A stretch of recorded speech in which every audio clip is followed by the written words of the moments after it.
You're listening to The Pilot's Portfolio, formerly called the Pilot Money Podcast. To learn more about the name change, join us in Season 2.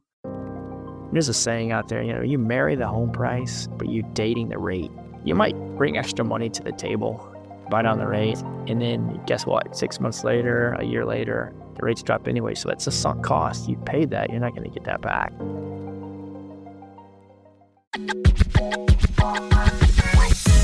You're listening to the Pilot Money Podcast, the show dedicated to guiding professional pilots towards a future of financial success and stability.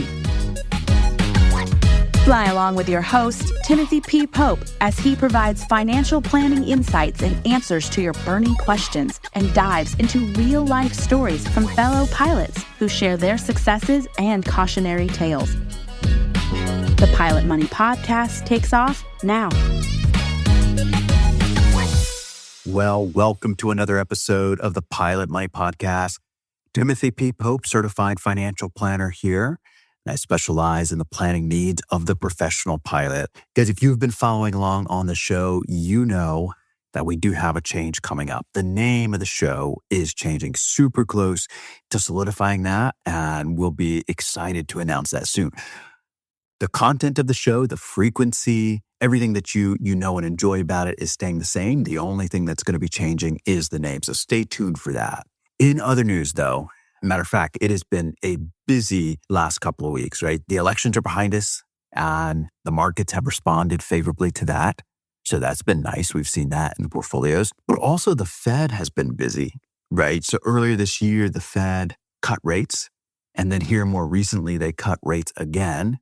And so what does that mean for you, the pilot at home, and for your financial situation? Well, off the top of our heads, right, we expect your short-term cash reserves, we expect that interest rate to drop. So over the past couple of years, your sleepy money has been generating these 1099s and you're like, oh, what is this? Like my sleepy money is actually generating some interest and I have to pay taxes on that. So we do expect those rates to drop in the way of your high-yield savings, your regular savings, CDs, your T-bills, and so forth. But on the liability side, such as a mortgage, we also expect those rates to drop as well. And that can actually be a positive news for you. When rates drop, the amount of money that you're paying the lender can drop as well. So joining me today is Bobby Baker from Trident Home Loans to talk about all things mortgage. This is a fascinating conversation because just like most financial products, mortgages come in all shapes and flavors, and each one serves a different purpose. So with that, let's jump into today's conversation with Bobby. Well, Bobby Baker, welcome to the Pilot Money Podcast. Thanks, Tim. It's great to be here. Thanks for having me. Absolutely. Look, I am excited about this conversation because, quite frankly, we connected because a listener of the show reached out and said, hey, I just had a meeting with Trident Home Loans. They really expand my horizon on what's possible in the mortgage world. And that listener was kind enough to say, hey, maybe some other listeners may also want to have this conversation. So I reached out and I'm glad that you are here. So we'd love to get your aviation background. So maybe you can give us a brief overview of where you've been in aviation and what you're up to now. Yeah, I've been very fortunate, very blessed throughout my life, throughout my career, and what I've been able to fly. And fortunately, I've let the military, let taxpayers pay for my flying hours and for my training and also for operational flying as well. So I started in the Army. First thing I flew was a Huey helicopter back in 1993 when I was going through flight school at Fort Rucker. And then I transitioned. It was an Aero Scout and flew the OH-58. So my first tour was in Savannah, Georgia. I was dual rated in both those helicopters and absolutely 100%. That's all I wanted to do was fly every day. An opportunity presented itself to switch to the U.S. Navy. 3 of my best friends switched over, thought they were crazy, didn't want to do it, went and visited them in Pensacola, a couple Irish wakes later, and seeing what the Navy had to offer, it was a no-brainer. So I switched to the Navy, went through Navy flying, ended up flying F-18s primarily, got 4 years living on board aircraft carrier, did 6 deployments. Also fortunate, went to Fallon, I went through Top Gun graduate Top Gun adversary course, and then I also was qualified to fly the F-16. They sent me down to fly the Air National Guard in Tucson. So dual rated in Vipers and Hornets at the same time in Fallon, and I kept telling myself, it's never going to get better than this, and arguably it never did. So then also in Key West, my last tour, I was allowed to fly the F5 and also fly the H-60 with the search and rescue unit. Just a fantastic career. Down in Key West, my job was I was the commanding officer of the base. And as the CEO of the base, I was responsible for 733 residential homes, 834 hotel rooms, 525 campground spots. And again, I had no idea this responsibility would present itself. And that's when I started to fall in love with the real estate side of things and maintaining homes built in the Cuban Missile Crisis, and then how we interact with the community for what they supply or provide for homes for members, and became a realtor.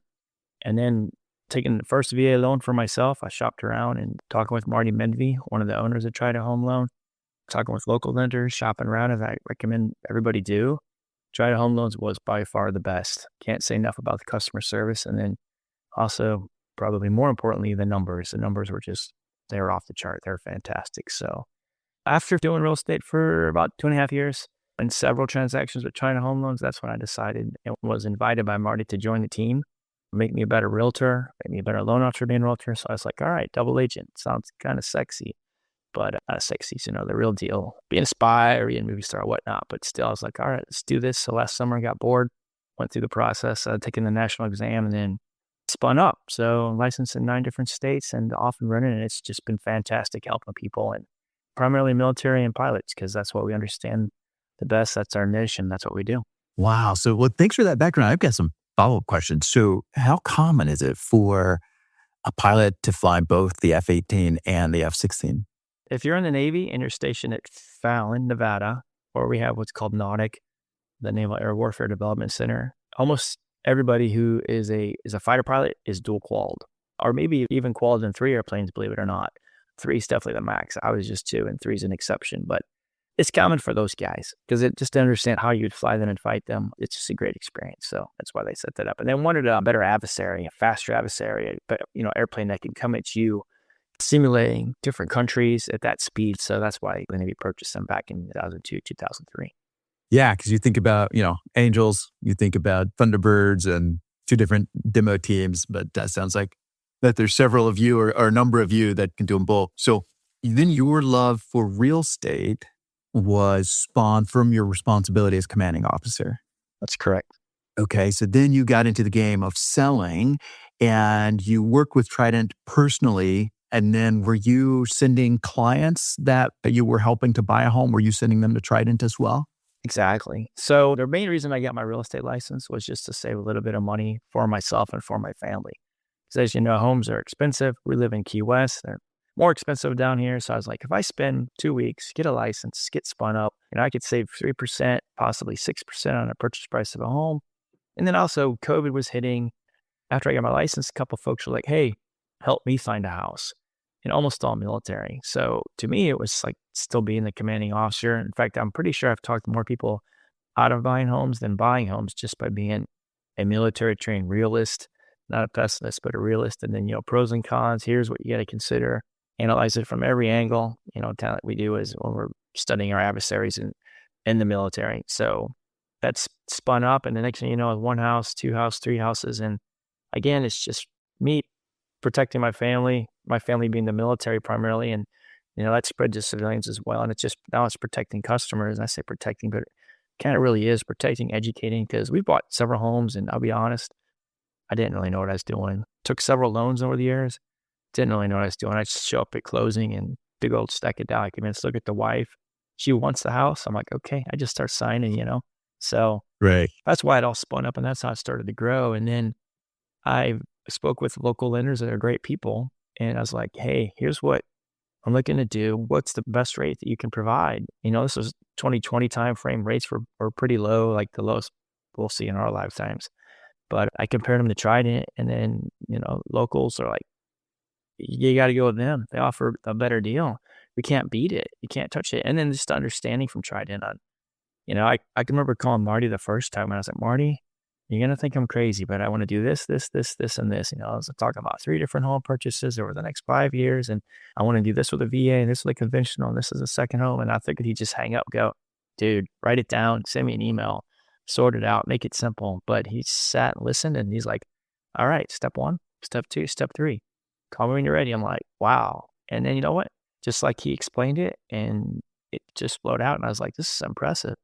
But really, why I joined Trident was it's probably been 60 times. I recommended Trident Home Loans and just said compare and run the numbers. And, every time they were the best and the customers were super happy. And even going to closing, the title attorney's like, oh my gosh, I've never seen rates this low. So I'm like, are you for real? How long you been doing this? It's like 25 years. And I'm like, okay, I've been doing it for 3 back then. So I was like, that's impressive. But it's like in my life, I've never seen it. Again. It was the Fed, just aligning of the planets, call it what you will. But even to this day, yesterday, folks are getting rates they can't get from others. And there's a reason for that. I mean, Trident, you don't see them advertising all over the place on TV, on Google, other places. You don't have flyers coming to your house. There's a lot of money that's being saved by the fact that they rely primarily on word of mouth as opposed to having to advertise or having to cold call any of that. We don't do any of that stuff. I mean, 99.9% for me, it's all word of mouth. It's like, hey, you work for Trident, talk to so-and-so. I'm like, absolutely. Let's see what we can do for you. And if there's a better deal, there's a better rate, there's a better opportunity, by all means, we're like, it's about you. It's about the customer. So we'll push you in that direction every time. So it sounds like Trident's business model is we take care of our people and then they will, through word of mouth, spread the good word of what we've done for them, how we've helped their families. And then there's cost savings in that because, as you said, you don't have to have either pricey marketing budgets, pricing ad spots and so forth. So you do all of those things and then you pass those savings back on to your current and future customers through lower rates. Is that how you're seeing it? Absolutely. That's our super successful marketing strategy. It's primarily word of mouth. We are customer centric. And the money we save, which is a lot of money, about using Zillow, Google, so like I already said, it's going to allow us to provide the most competitive and the best rates. And the reason that we're so successful is because, like I said, it's pilot owned and operated, and they're also military. So when it comes to VA loans or loans for pilots, we understand pilot pay. We know the pilot contracts. We know the pay structure. We're the best at qualifying transition pay. So somebody's a new hire on year 1 pay, approaching year 2, or they're upgrading captain. We just know it because we've lived it and we have access to public knowledge, all the contracts for the different airlines, and we know what they're going to make. And a lot of times you'll see other institutions get confused. Like, wait, you get paid by the hour? But they don't understand a minimum guarantee and they don't understand how it all ties together. And other airlines are different, how they pay and compensate. But that's why we're good. And, on the military side or even airline side, someone's been on sick leave and they're coming out. We understand what they're getting for that and how much they're going to get. We can qualify them for the future. Military leave of absence. Maybe they're coming off a period of disability. We put ourselves in their shoes. We've got folks on the staff that have been in the same situation, and then we get them there. We also insure the underwriters, and that's another one. It's that the people that we work with, they understand and they trust Trident because of the proven track record. But we get the underwriters and the investors to understand and then qualify the customer. It's a win-win for everyone. And again, I like the fact that I don't have to go on and advertise or push out information. My advertising, if you go look, is pretty minimal. I mean, I posted just 1 or 2 on LinkedIn. I'm fairly new to being an MLO, but I've been interacting with loan companies for the last 5 years. But I love the fact that I don't have to go and quote unquote hustle to sell yourself. It's just word of mouth and it spreads like wildfire. When you take care of somebody and explain what's going on, it's so wonderful. And it's a good feeling. You're helping people out and you're getting them the best rate. For the most part, a 30-year loan. I mean, that's a long time in somebody's life. So, and again, I'm talking primary residential or second homes, but still, it just feels good, Yeah, no, that's right. You can sleep well at night and knowing that you've helped somebody and their family. I don't think you mentioned this, but I do want to confirm. So in addition to being a former naval aviator, you are also at the airlines. That's correct. I fly with a major airline. Awesome job. Loving it. Okay. So when you say, hey, not only did you help out and you're currently helping out military aviators, but you also know the 121 world, you're living it and also you're reviewing it as the MLO and working with folks as a realtor. Let's talk about some of the products, right? And when I say products, I mean different loan types that clients may be looking at or that might fit certain circumstances better than another one. So one question that I've got for you is, do you know, hey, between year one and year two pay, a lot at major airlines, usually we're looking at, say a 20+% increase in compensation. And then between year two and year three pay, it's going to be a plus 10%, somewhere above 10% usually. And then the further you go on, it kind of tapers off and settles, between 2 and 2.5% in a lot of cases until you switch your equipment or upgrade to captain, right? Are there products out there that will allow the pilot to kind of walk that line? Or do you tell a lot of folks like, hey, maybe you want to wait till year two pay if this is the house that you want, right? So I'd love to hear what you do. And then I'd love to hear about the different products and use cases. Yeah. So what we do is we go back, and again, our intention is, and we've seen this already, is we're going to help with and assume a fiduciary responsibility for life, much like yourself. So we're going to help pilots through not just this next couple years, but throughout their careers when they start in the early days. This is, back in the day, a 727 co-pilot. Today is 737 or Airbus 320, 717 or whatnot, all the way to when they become a wide body captain. That's from buying their first home, whether they're civilian coming out of the regionals or transition out of college, to getting out of the military and starting with the airlines and transitioning out of the military as a retiree or somebody who's separating, different situations. And then we're going to continue to watch the cycle of life that's going to happen, which is, common to all of us. And they're going to get big and buy more. And then as they approach 65, maybe 67 in the near future, then they're going to downsize after retirement and maybe move closer to the kids or their future grandkids. So you follow that cycle of life, you'll see requirements, desires for different homes. And, I know plenty of airline captains that, wanted to buy a whole bunch of land in Montana or whatnot, or folks that want to do agriculture and have tree farms or whatnot. So there's all kinds of different scenarios. You can sometimes, I can't make it all up, but sometimes I scratch my head. I'm like, that's our part of the job to our levels. I'm like, this guy's pure genius. He's doing this. He's going to do this. And okay, that's awesome. So I learned as well. And same for real estate. You go into some homes, like, absolutely beautiful. How do I do that at my house? So again, I'm not saying I'm stealing ideas, but I am, if you want to call it stealing. But there's a lot of different scenarios that are out there. So just yesterday, I took a phone call from a young pilot at Piedmont and is going to be upgrading in the next couple months, and currently lives in Las Vegas and moving to Florida, where he's from, family's from, and was looking to see what and how they qualify for a home. So what we'll do is we'll take that information, obviously take notes, and we'll do best we can to help them plan for a move and then for a home. And they're talking, possibilities. We might rent for a few months and then we're going to go ahead and buy. How much can we afford, and does it make sense, and is it smart? Where Trident comes in and is really, really good is we understand where they're at. We understand there are different ways to qualify income, again, with your underwriters, your investors, your lenders, and then how to maximize that for them. So a lot of times, you'll see people go, hey, I get paid such and such per hour. It's going to change. No, I want 2 years past income. Show me what you made. That's your track record. Show me your pay stubs. Show me bank accounts. But, that's just black and white. It's digital. So it's zeros and ones. There's no thought. And it really isn't portraying, showing, displaying what they're going to make. And, it's factual. Unless something were to happen, there's also what ifs. There could be an injury or something that takes them off of flying. So that has to be weighed in and considered too. But really, that's where we come in and we go, okay, we can qualify that. We can go back and look and see what the contracts are, when the pay kicks in, what his average flying's been, what it's going to be, and then we take it from there.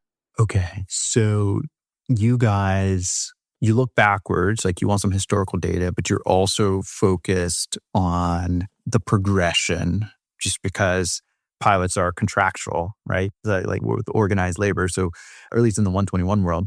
In the 121 world, you got to have that medical. If you get hurt, like you're on disability, short-term, long-term kind of thing in the military, a lot of times I would imagine you can get a different job, right? So it's not like you're out of work per se. So you look backwards, you take the nuance of where they are and then where they're going. Talk to me about the different loan types, and I'd love to hear some use cases. Because as you talked about, and I love that fiduciary for life, that you talked about like different life stages that pilots are going to go through. So I'd love to hear different use cases for the loans that you're seeing and what some of the common ones that you're working with. Yeah, primarily it's VA loans, arguably the best loan out there. If you've earned the right to use a VA loan by joining the military, And we use that a lot. Other ones, it's conventional, just based upon non-military member coming through and transition into Part 121 to the majors. And then the others, like we kind of talked about, folks, they may be buying a condo, so the rules change when you're buying a condo, but it's not a showstopper. Just some different. Does it qualify for a VA? Does it qualify in other matters? So that's something we work through. But those are primarily the VA loans, and the conventional loans is what I've been working personally. And again, we do others, investment, second home, USDA, and then refinancing too when the rates drop. So we saw that big time through 2020, 2021 when rates went to unprecedented low numbers based upon COVID, whatever, all the stuff. So I just want to give you an example if you want. Start with a military member who's separating, who's wanting to buy a house and move, right? So imagine you're in the military and you've been given orders, which you can't necessarily refuse, to go live in these different places. And I did 26 and a half years, 13 moves. So I average about every 18 months, and that's the military way, so it's up and out, get up to the top and then get out of the way. So it's a lot. You don't realize that when you're young.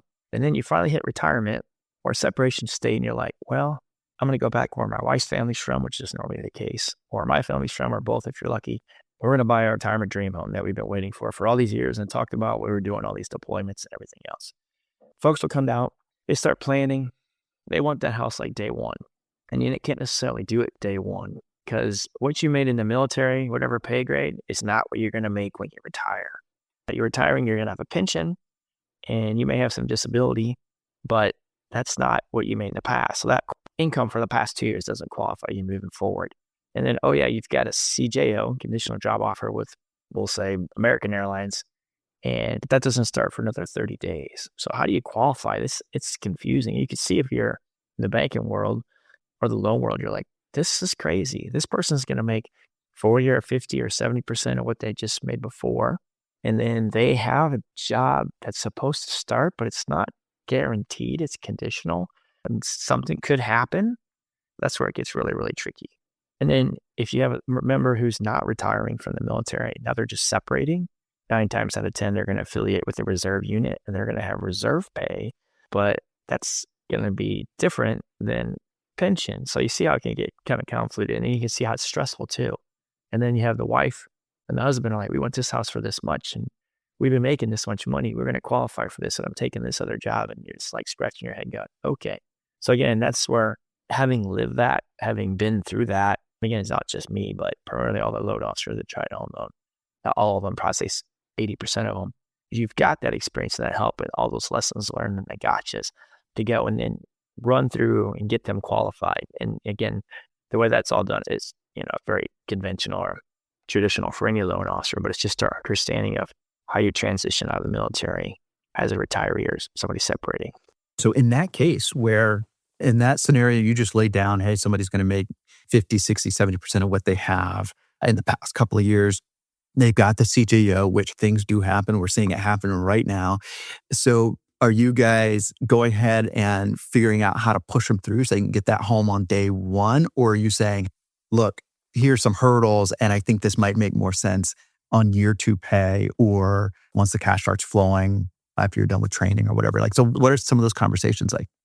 Yeah, to answer your question, it's not what you said in the beginning, just push them through. That's not what we do. Like I said, we're responsible. So we're assuming fiduciary responsibility for what they're doing. And we do not want to push somebody to a situation where they're going to lose their home or they're going to be super home poor or they're going to regret it and they're going to, hate the fact that they went through trying it for this. So we'll coach them and go, here are the options. We'll give them a scale. This is like super risky. This is what I think you should do. And then if you want to be like completely conservative and safe, let's just punt it for a year. Let's go rent a home, get to know the area. If you're moving back, let the dust settle. And then after the dust settles and we'll see what's going on. We'll also give them a prediction of what we think rates are going to be doing. Let's go there. And that's the advice we give. Does that always work? No. We've got some folks that are very patient and very cautious. And we got other folks that are like, I want it now and I want it my way. And you go, oh, okay. You just advise, and you paint the picture as a realist, which in the military is great about worst case planning, that kind of preparation. Because, worst case in the military, somebody's going to die or there's a risk that people are going to die. So we're very good at doing it in that fashion. So, and I have no problem with worst case planning, but, some people, they don't they don't see that as the right way to go about it. Like I told you, as a realtor, I see folks will come down and I'm like, you could go buy this house, but you only have 2-year orders and you got a family of 5.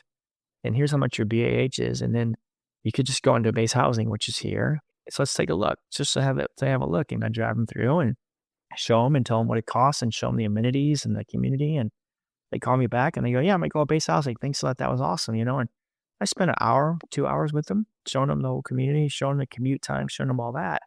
And then, I get a call from the broker. He's like, hey, man, we're supposed to be selling houses. You're putting them on the base. I'm like, I'm doing what's best for the customer. It's just an extension of what I did in the military and being a commanding officer multiple times. I'm just here to explain what's there and what makes best sense, and they make the decision. We're not here to blindside anybody or to push them in a direction they don't want to do. So I'm a huge fan of let's, find 3 yeses, 3 nos, 3 pros, 3 cons, or whatever. Just make sure you give it a whole 360 perspective before you walk them down a path. And again, that's how we do it. Thanks for sharing that, because I love that. And there's so much alignment with the process that I'll go through with folks as well. I'm a big fan of saying, hey, the truth is somewhere in the middle, right? So this is the dream. This is what we want. This is what we expect to happen. And then, hey, what if things go sideways, which is kind of your worst case?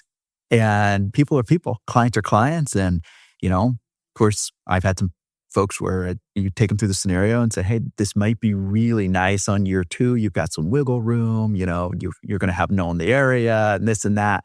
And some folks say, hey, okay, cool. Some folks say, hey, thanks, but then they put in an offer anyway. So I think to your point, as fiduciaries, we have a legal responsibility to take a circumspect process to make sure folks are going in with eyes wide open, and then that decision is going to be theirs. I just want to know more about the investment or the second home. Because I know a lot of pilots that I talk to, they're interested in potentially doing real estate investments, either through single family homes that they want to manage themselves, or maybe they want to go through syndications or what have you. But I'd love to hear what you're seeing and what you're working with in terms of second properties. So I see a lot of that too. As you know, I live in Key West, and on the real estate side, on the loan side, I've got a decent amount of people calling and going, hey, we want an Airbnb. We want a VRBO. We want it in Key West. We want it like 1 block from Duval Street, or maybe they want it up in Sugarloaf or Cudjoe near the water. But yeah, I get those phone calls fairly often. Or on their side, I get, hey, I'm trying to find a place to stay. It's crazy expensive. So can you possibly help us get a place in the base, or you make a recommendation? And it has gotten really, really crazy. Just a little bit of history here for Key West, but recent history. Right now, there's a $100 million airport renovation at Key West International. And that came about just a few years ago because during COVID, you had the restrictions and people had to carry COVID cards. People had to wear masks or not wear masks. But, I'll argue that Florida, Governor DeSantis, he did it better. They made it more relaxing than others. And people will argue, there are X amount of deaths and all that.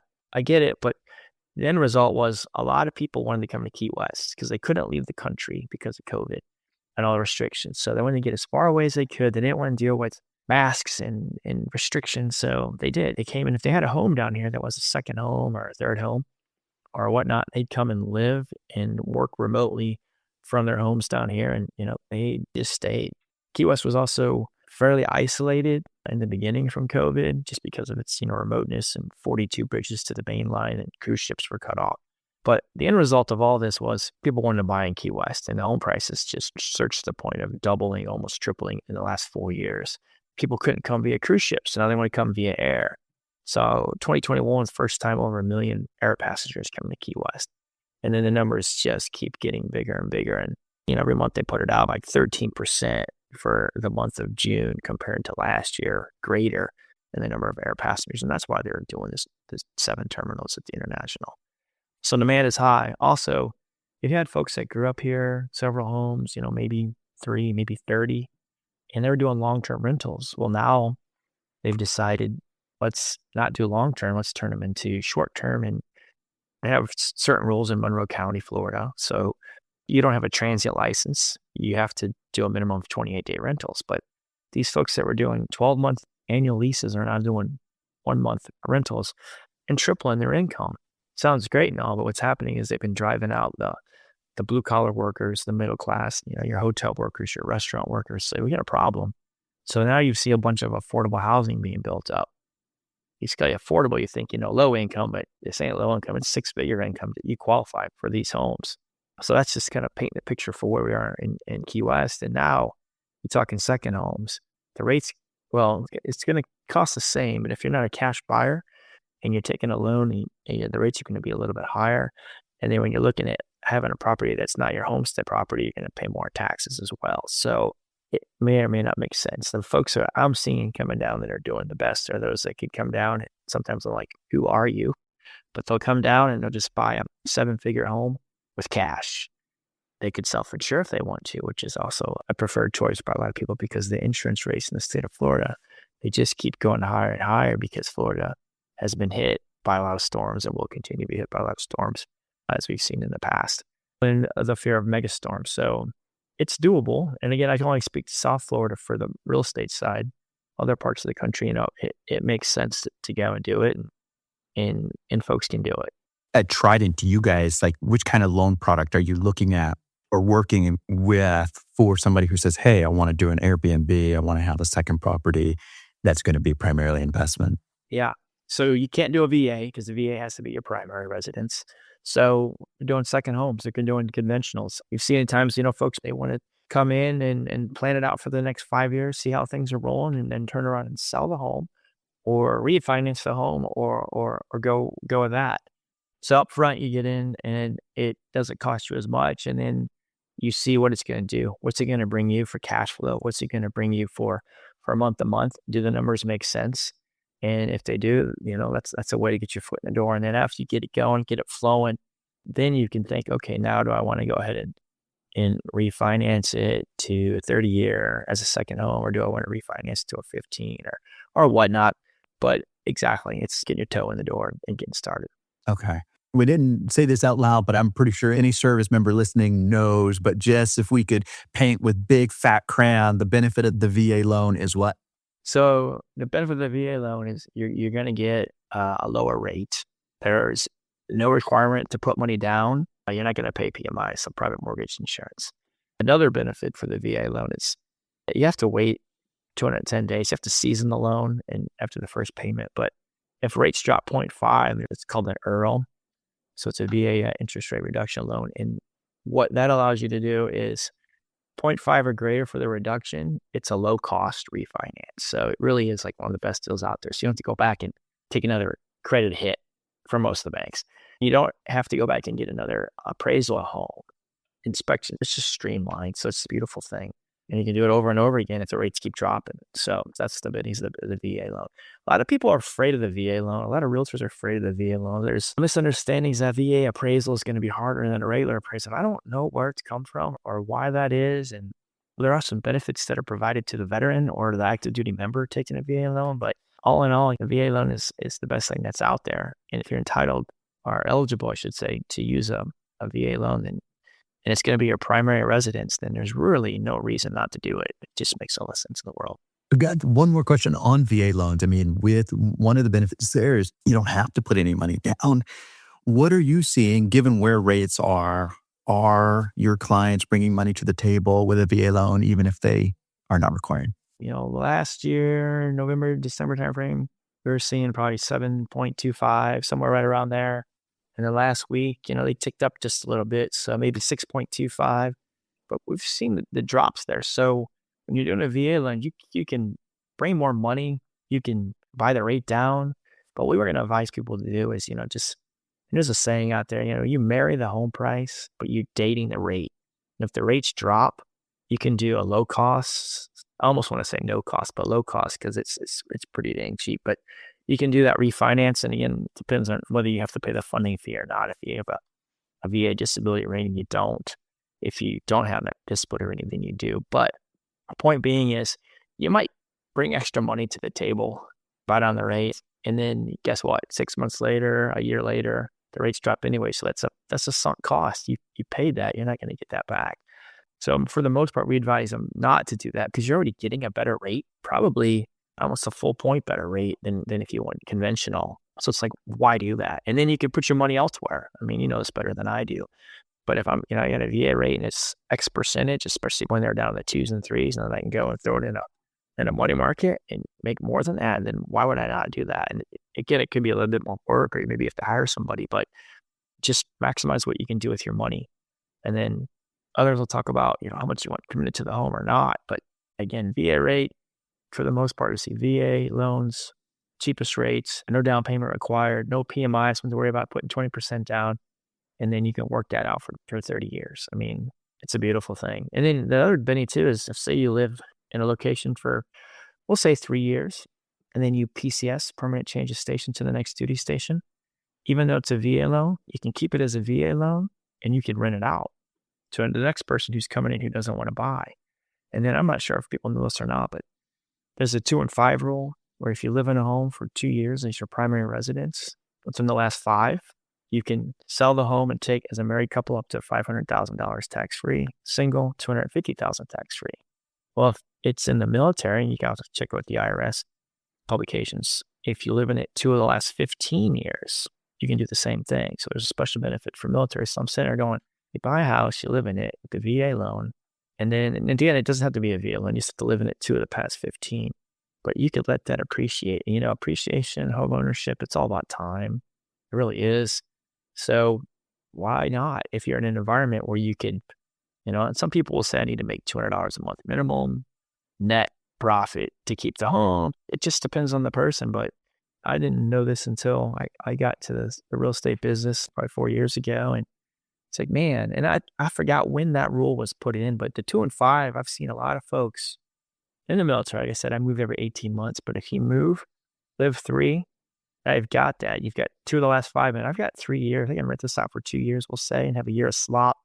And then I can go ahead and sell it and take it cash free if there's a profit. The 2 and 15, now you can start stacking homes, talking about second homes and investments.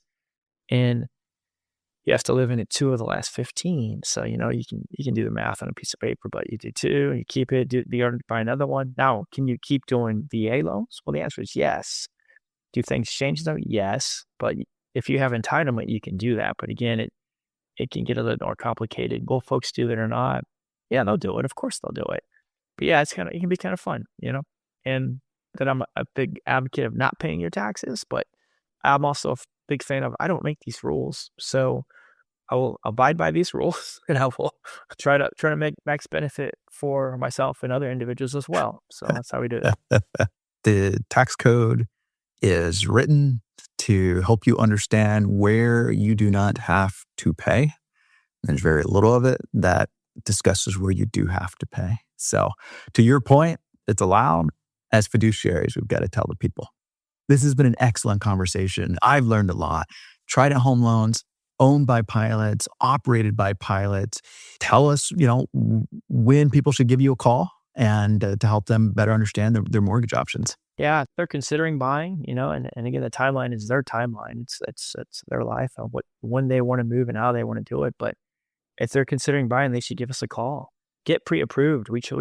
We do basically pre-approve, not pre-qualify just about everybody. Our team, it's fantastic. So many good people that work at Trident Home Loans with 17 years plus. Others have been in the business longer than that and moved from other companies to Trident, but 17 years experience, customer service. You can go on Google, you can look.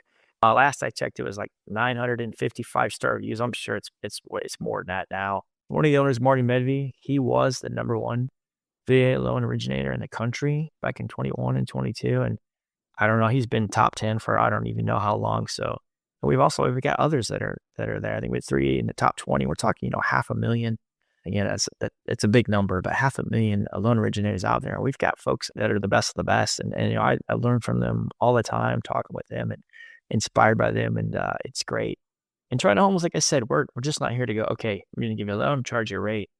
We're all about best loan based on this specific situation. And we talked about a couple different scenarios, but that's how we roll. And again, end of the day, if somebody can beat us, which it happens every once in a while, but not all that often, then we're going to say, hey, that's a better deal. That's a better package. Go with them. And even then we'll still support them and back them up and make sure that, they understand what they're getting into and what they're doing. But if you're in the market, you're considering buying a home, then give us a call. Absolutely. Well, this has been great. Fiduciary for life. You heard it here first. I love that tag. So Bobby Baker, thanks so much for coming on the Pilot Money Podcast. Awesome. Thanks. It's been great to be here. Thank you, Tim. And that brings us to the debrief section. The first thing I want you to think about is ask yourself, what do the recent rate cuts mean for you? So maybe you secured a rate during the pandemic and you got a beautifully low rate. So maybe the recent rate cuts don't mean anything to you. But maybe you bought a home in 22 when rates were they increased. I think the Fed raised them like 5 times. That was crushing. Okay. So maybe you got a rate in 22 or 23 when rates were higher by comparison, still historically not as high as they have been in the past, but by recent history, they're high by comparison. So does the math make sense to refi? And notice I say, does the math make sense? Because a lot of times there's a knee-jerk reaction like, hey, rates have dropped, I want to refi. But be careful in terms of what are the fees that are going to be associated with the refi. Bobby talked about the URL. So if you've got a VA, you could do an URL if rates drop by 0.5%. But what if you don't have a VA? So run the numbers, see what the fees are going to be, see if it makes sense. When is the break-even point on the refi? Does it make sense long-term? Is there a benefit long-term if you refi? And is there a benefit short-term, if you refi? There's a lot of factors. How long have you had this current rate?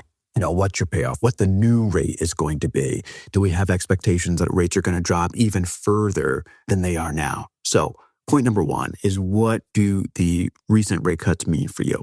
Point number 2, Bobby talked about it, and just a simple Google search, you're going to find that there are multiple mortgage products out there. And just like any financial product, there's not a one size fits all, right? So there's the conventional, there's the VA, there's the FHA, there's ARMs. And you'll remember those from the Great Recession, where ARMs are really popular. There's construction loans. And each one represents a different tool that you could use for a specific purpose. And so take some time, educate yourself on the different options, talk to people, do your research, read about them to see which tool is right for your goal. And then the third thing that I want you to think about is, what's the best real estate move for you right now? And primarily, I'm thinking about your primary resident. So Bobby mentioned it. I've talked about it on the show. I talk about it in our practice. Sometimes your pay scale hasn't caught up to where home prices are in your local market just yet. And that brings you to a major decision point. How much risk do you introduce to your financial situation right now? Or is this a thing where, that's not even required, right? Maybe this is going to work itself out in a year or so as you move up the pay scale. And so when you think about what's your best real estate move right now, whether it's your primary residence, whether it's a vacation property, maybe it's an investment property, right?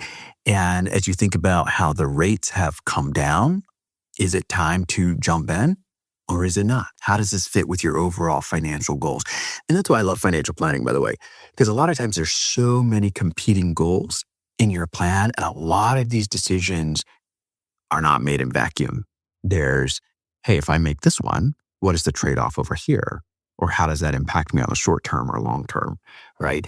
And you get to put all the pieces together, right? How are all of these going to work together to help you accomplish your short, your intermediate, and your long-term goals? So with that, thanks for joining another episode of the Pilot Money Podcast, and we'll see you next time. Thank you for joining this episode of Pilot's Portfolio. If you found this information helpful, spread the word and share it with a Pilot buddy. Or if you have questions and there's something that you would like to hear discussed on the show, send us an email. You can find the address in the show notes. For those of you who are ready to learn how we help professional pilots with their financial planning needs, schedule an appointment. Until next time, keep the shiny side up, and we'll see you on the next episode. Pilot's Portfolio is hosted by Timothy P. Pope. Timothy P. Pope is principal owner of 360 Aviation Advisors. 360 Aviation Advisors is a registered investment advisory firm regulated by the state of North Carolina in accordance and compliance to the securities laws and regulations. 360 Aviation Advisors does not render or offer to render personalized investment or tax advice through Pilot's Portfolio. The information provided is for informational purposes only and may not be suitable for all investors and does not constitute financial, tax, investment, or legal advice. All investments involve a degree of risk, including the risk of loss.